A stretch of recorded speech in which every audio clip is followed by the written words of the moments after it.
कैसा है वृंदावन? एक पद के माध्यम से। ध्यावो वृंदावन रसधाम, कुंज निकुंज ललित बने वसुधा। शब्दों की तरफ ध्यान दे, कैसे ध्यान करना है वृंदावन का, भगवान शिव बता रहे हैं। कुंज निकुंज ललित बन वसुधा, खग मृगयाली द्रुम बेल ललाम, ध्यावो श्री वृंदावन धाम। निकुंजों के दर्शन करो, लताओं की निकुंजें, वृक्षों की निकुंजें, मणियों की निकुंजें,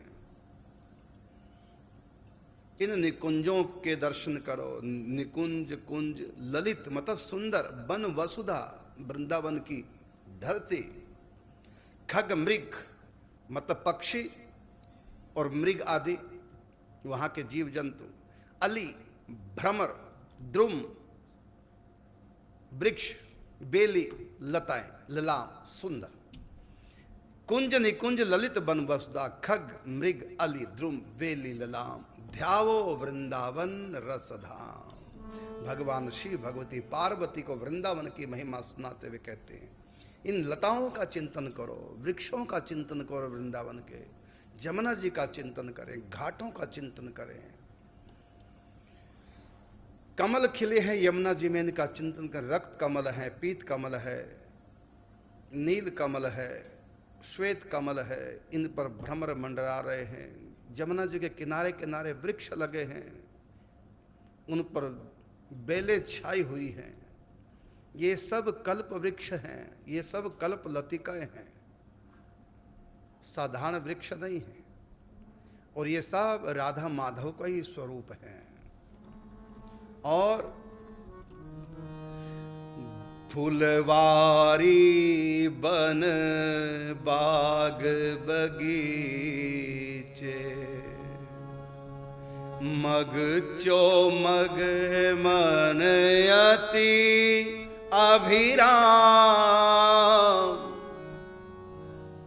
फुलवारी बन बाग बगीचे, मग मग का मतलब रास्ते, मग चोमग, चोमग का मतलब चौराहे। एक एक शब्द की तरफ ध्यान दें, चिंतन किया करो प्रतिदिन।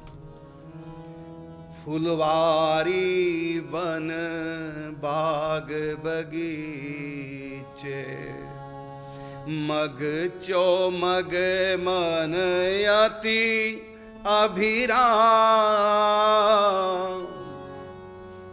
सुख देने वाले हैं, इनका चिंतन करोगे, हृदय में प्रेम का, पराभक्ति का, प्रेमा भक्ति का उद्दीपन होगा। हमारा हृदय प्रिया प्रीतम के योग्य बनेगा वृंदावन का चिंतन करने से।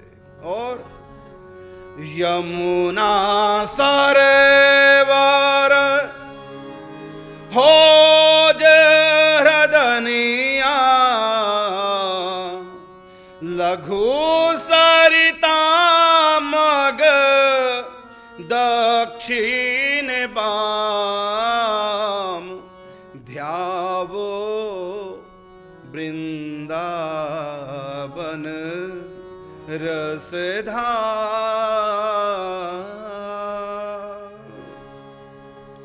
फुलवारी बन बाग बगीचे, मग चोमग मन अति अभिराम। यमुना सरोवर, सरोवर, मधुर सरोवर, मान सरोवर, स्वरूप सरोवर, रूप सरोवर। सरोवर होत अर्थात नीचे गहरे, होद खुदे वह मणियों के, जिनमें डुबकी लगा लगा करके सखियां प्रिया प्रीतम स्नान करते हैं। हरदनिया वन में सुंदर तालाब, कमल खिले हुए, हंस तैर रहे हैं, उसमें मोती भी उगते हैं।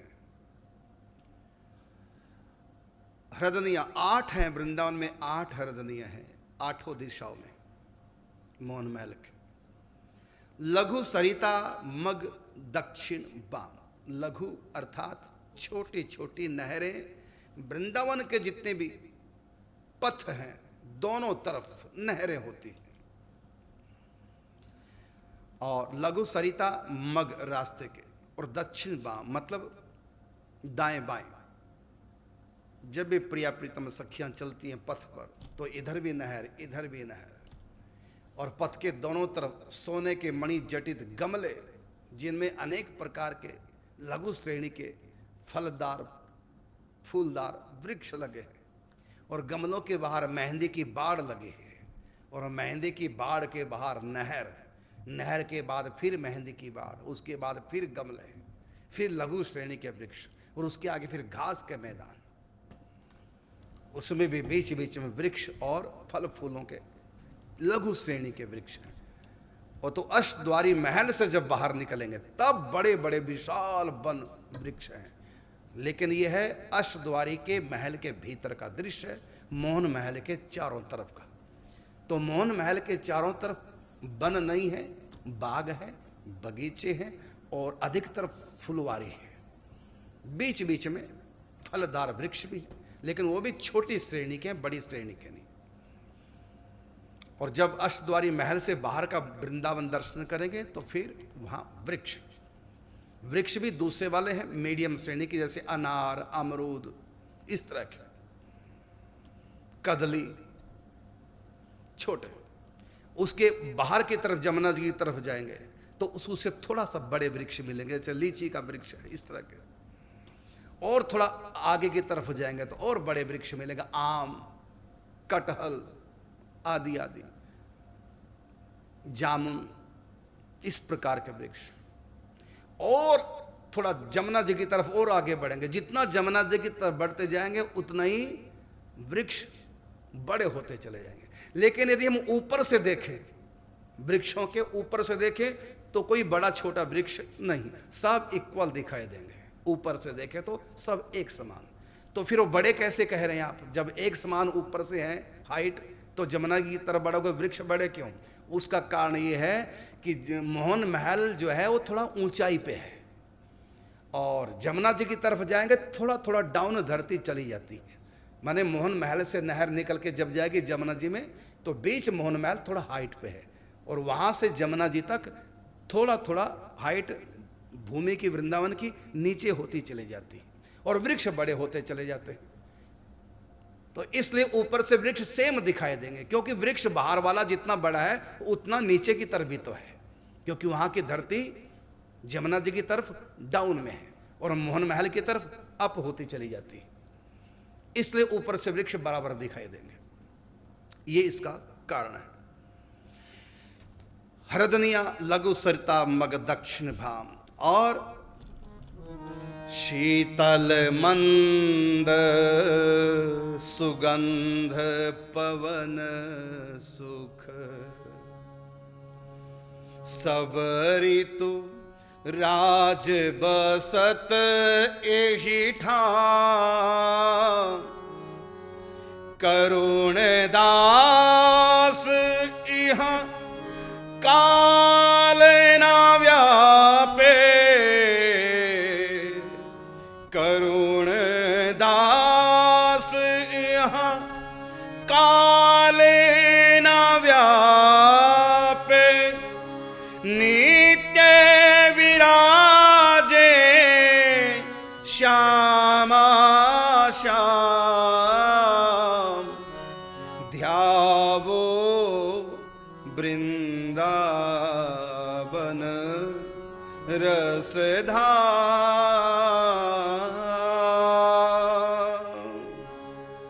शीतल मंद सुगंध पवन सुख, ऐसी हवाएं, और सब ऋतु राज बसत यही ठाम, अर्थात यहाँ पर 6 की 6 ऋतुएं सदा बसंत सदा वर्तमान रहती हैं, लेकिन मुख्यतः यहाँ बसंत ऋतु की है।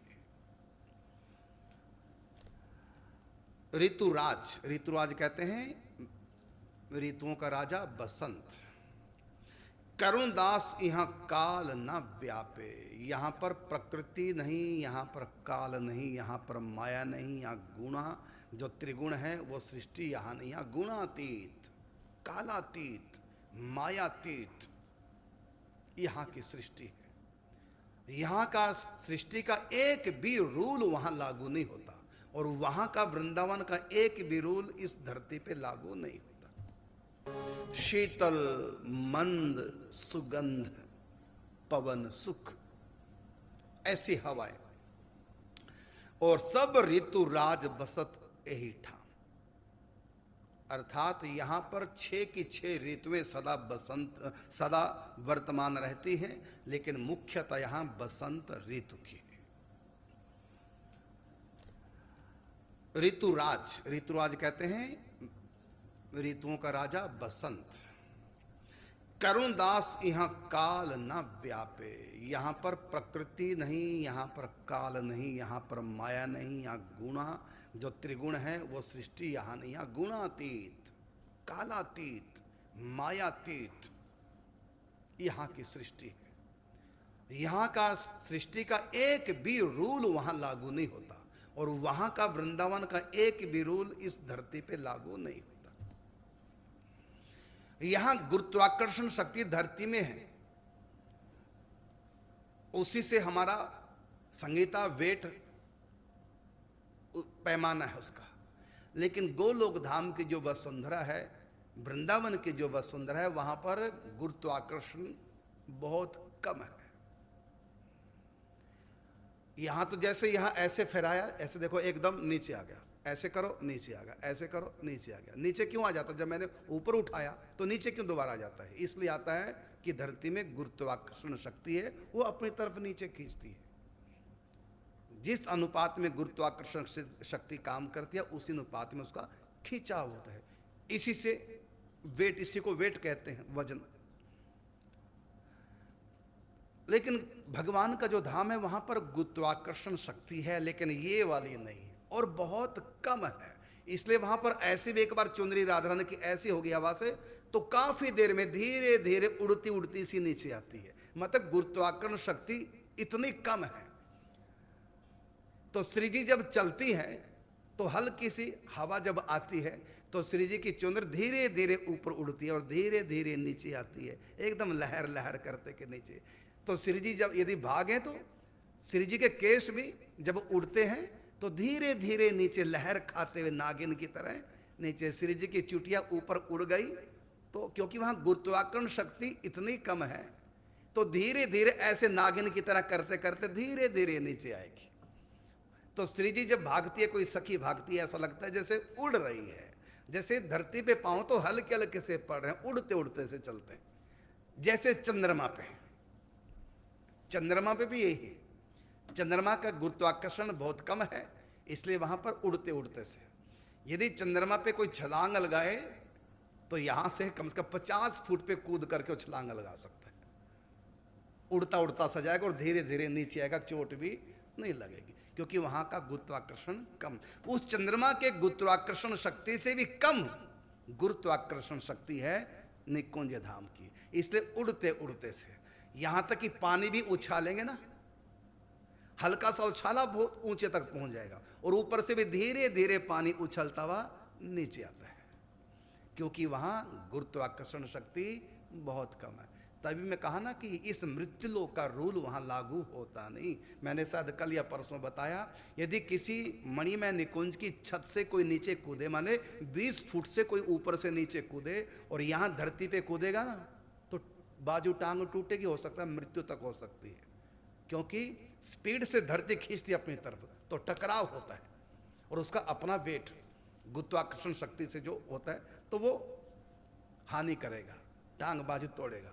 लेकिन निकुंज की छत के ऊपर से 20 फुट ऊंचे से भी कोई कूदेगा तो धीरे धीरे नीचे आएगा, बड़ा आनंद सा आएगा। अब यहां झूला एक बार देंगे ना, उसके बाद छोड़ दो झूले को, 1 मिनट में बंद हो जाएगा। और निकुंज में झूला एक बार झूला दिया, कम से कम 15 मिनट दोबारा देने की आवश्यकता नहीं, बस झूलता रहेगा। कारण क्या, यहाँ झूला बंद क्यों हो जाता है? क्योंकि धरती की गुरुत्वाकर्षण शक्ति अपनी तरफ खींचती है। क्योंकि झूला जब इधर उठेगा ऊपर की तरफ, इधर जाएगा, फिर इधर से ऊपर उठेगा, ऐसे, तो ऊपर जो उठेगा उसको उसमें बल लगता है, और गुरुत्वाकर्षण शक्ति धरती की वो अपनी तरफ खींचती है, इसलिए एक दो बार में वो बंद हो जाएगा, इसलिए उसको लगातार झुलाना पड़ता है। तो यहाँ तो झूला लगातार झुलाना पड़ता है, लेकिन निकुंज में झूला लगातार झुलाना नहीं पड़ता है। एक बार झोटा दे दिया, 10-15 मिनट तक वो ऐसी होता रहेगा। और सखियां प्रिया प्रीतम की छवि का अवलोकन करती हुई और फिर गायन करती हैं। काफी देर बाद झोटा थोड़ा हल्का होता है, क्योंकि धरती की गुरुत्वाकर्षण शक्ति वहां बहुत कम है, तो झूलता रहेगा। और शिव जी की चुनर ऐसी हवा में उड़ती रहेगी। तो ऐसी वहां का चिंतन करना चाहिए, कैसा है वहां का रूल रेगुलेशन, ये सब हमको सीख लेने चाहिए संतों से। यद्यपि ग्रंथों में है, फिर भी ग्रंथों में तो केवल सूत्र दिए जाते हैं, क्योंकि हर चीज बताएंगे ना वृंदावन की, इतना बड़ा पोथा बन जाएगा, इसलिए सूत्रों में बताते हैं ग्रंथों में। फिर उन सूत्रों की व्याख्या करते हैं संत अपने अनुभव से। हर बात संत अनुभव की नहीं बताते, संत अनुभव की वही बात बताएंगे जिसका सूत्र ग्रंथों में लिखा हुआ है। क्योंकि नहीं तो लोग कलयुग के ऐसे बुद्धि भ्रष्ट है, संत कुछ भी अपनी अनुभूति बताएंगे तो प्रमाण मांगते हैं, ये कहां लिखा हुआ है, ये बात कहां लिखी हुई है, नहीं मानते। तो फिर संत क्या करेंगे, बताएंगे, देखो अमुक जगह लिखी। जैसे पूज्य श्री राधा बाबा जब निकुंज भाव की उपासना भाई जी ने चर्चा की, तो बाबा ने नहीं माना, ये स्त्री बन करके चिंतन करना, ये कहाँ लिखा हुआ है ग्रंथ में। तो फिर पद्म पुराण का पताल खंड बाबा को पढ़ा, देखो भगवान श्री कृष्ण पद्म पुराण के पताल खंड में भगवान शिव को कहते हैं कैसे गोपी भाव निकुंज भाव की उपासना करनी, कैसे सखी भाव धारण करना, देखो लिखा हुआ है। जब लिखा हुआ पूज्य बाबा को बताया, तब बाबा को विश्वास आया। जब इतने बड़े सन्यासी जो सिद्ध हो चुके हैं निराकार उपासना में, पवित्र मन हो चुके हैं, वो राधा बाबा भी शंका करते हैं, लिखा हुआ बताओ कहाँ है। आप जो कह रहे हैं ठीक ही कह रहे होंगे, लेकिन लिखा हुआ कहाँ है ग्रंथ में। जब लिखा हुआ बताया तब बाबा को विश्वास आया। इसलिए संत अपनी अनुभूतियों को शेयर नहीं करते। क्यों?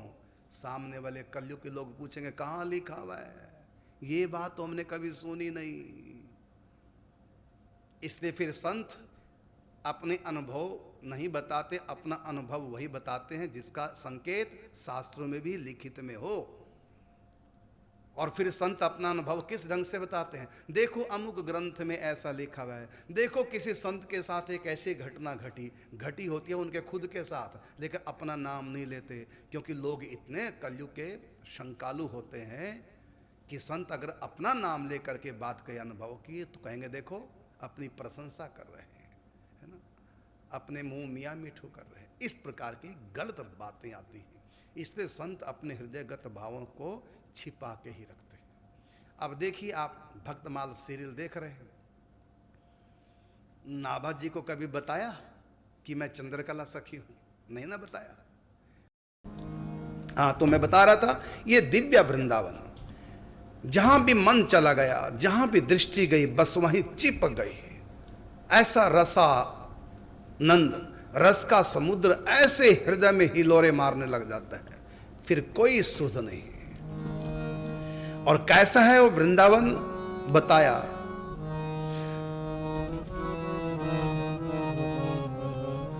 चटक रंग फूली फुलवारे, ललित कलप लतिका तरु लटकन,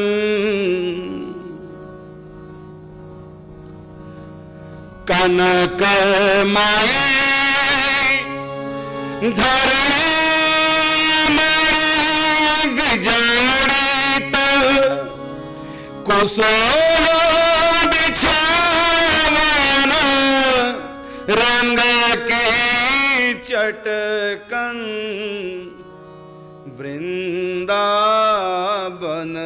अटकन ही अटकन, वृंदावन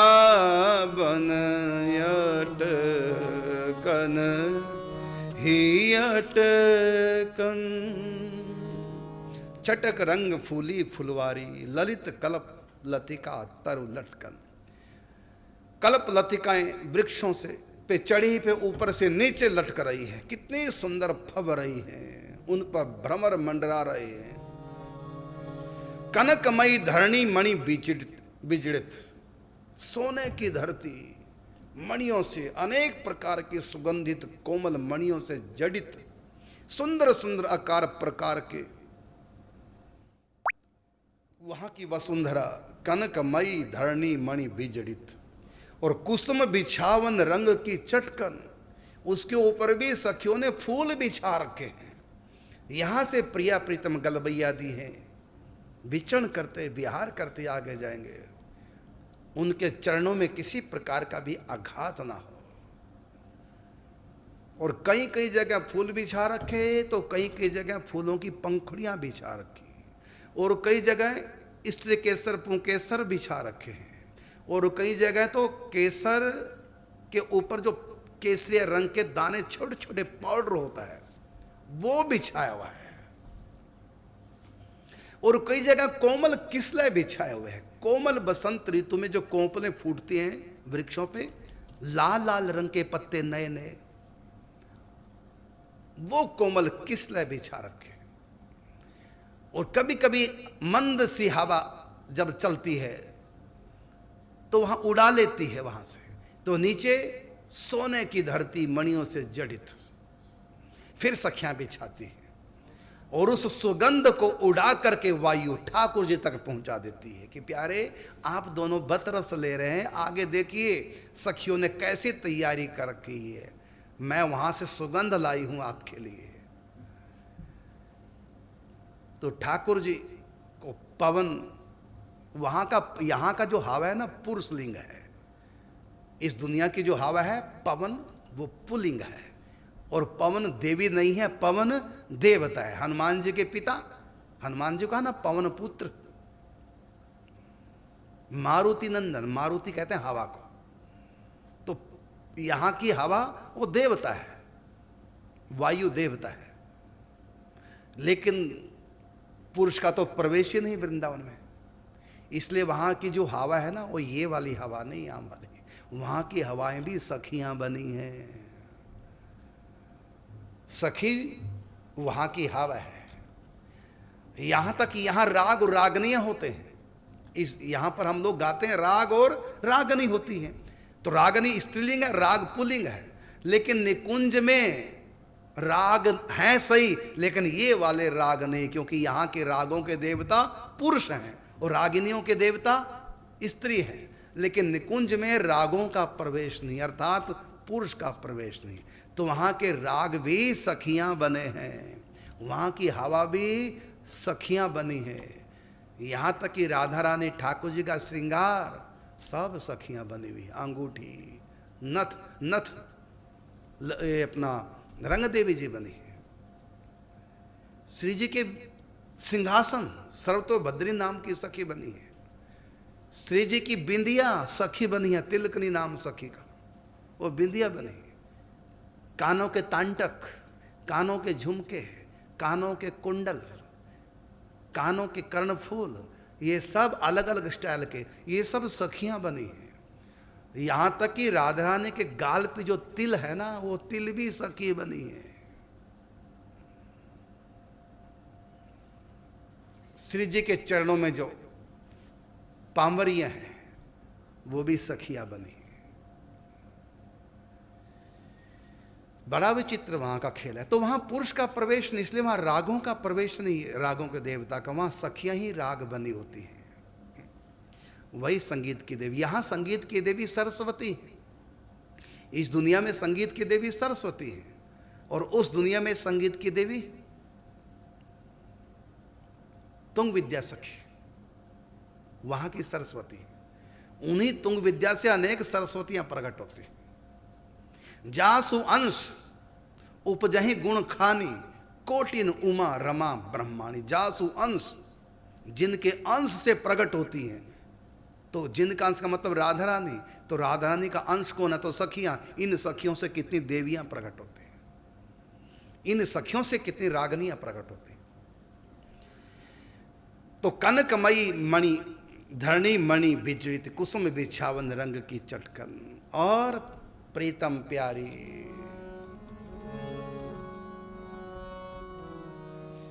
रुनक झुनक पिए प्यारी डोल। देखो भाई, सुनो ही नहीं, देखो श्री जी ठुमकते हुए कैसी चल रही हैं।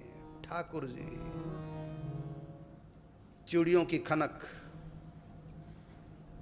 कौंधनी की के सुंदर स्वर, चरणों की पायल बिछुआ के सुंदर स्वर सुनो मानसिक कानों से।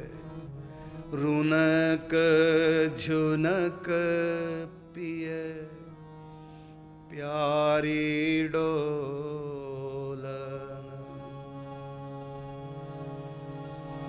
हाव भाव नर्तन भ्रुव मटकन। श्री जी चलती हैं, इशारा करती हैं बात करते समय।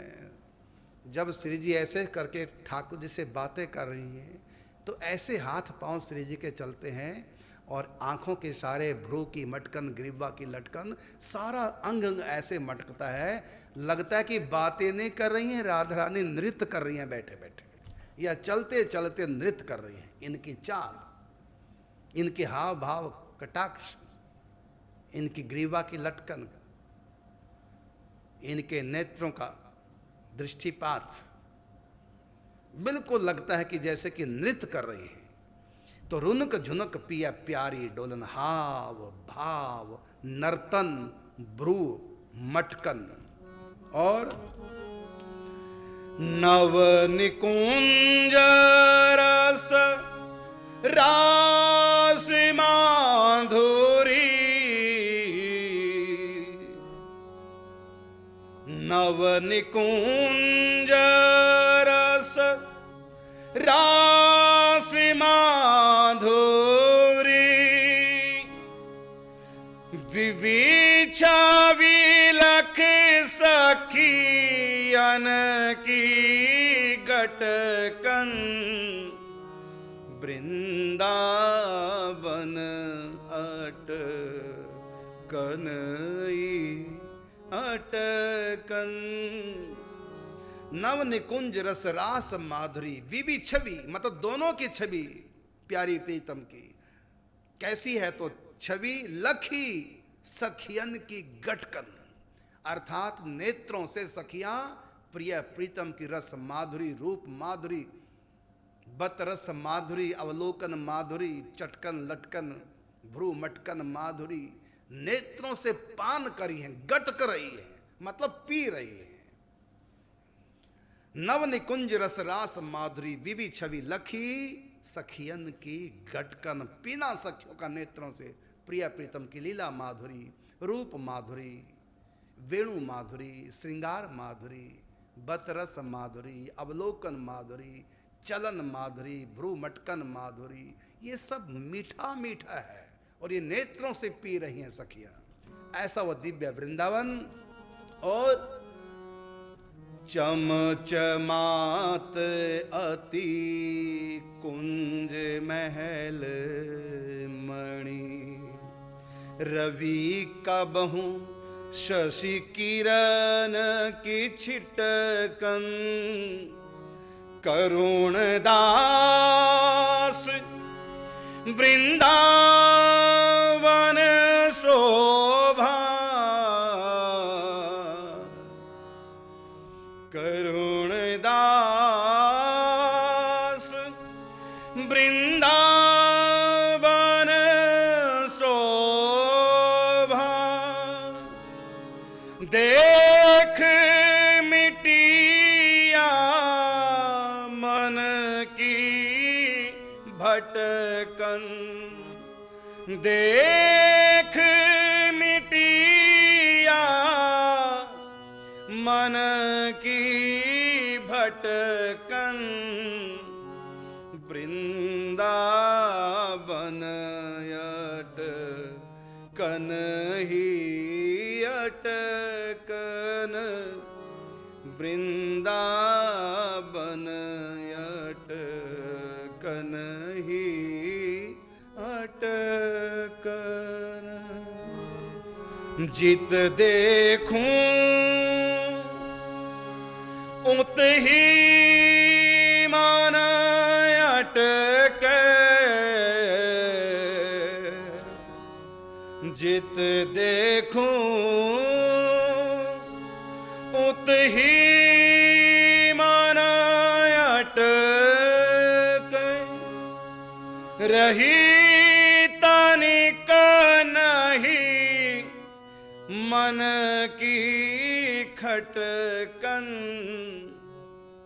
वृंदावन अटकन ही अटकन। नहीं रही तनिक नहीं मन की खटपन, खटकन। जो मन खटखट शोर मचाता है ना, सब शांत हो गया वृंदावन को देखते ही। इसलिए कहा कि बात बड़ी है अटपटी, झटपट लखे न कोय। जो मन की खटपट मिटे तो चटपट दर्शन होए।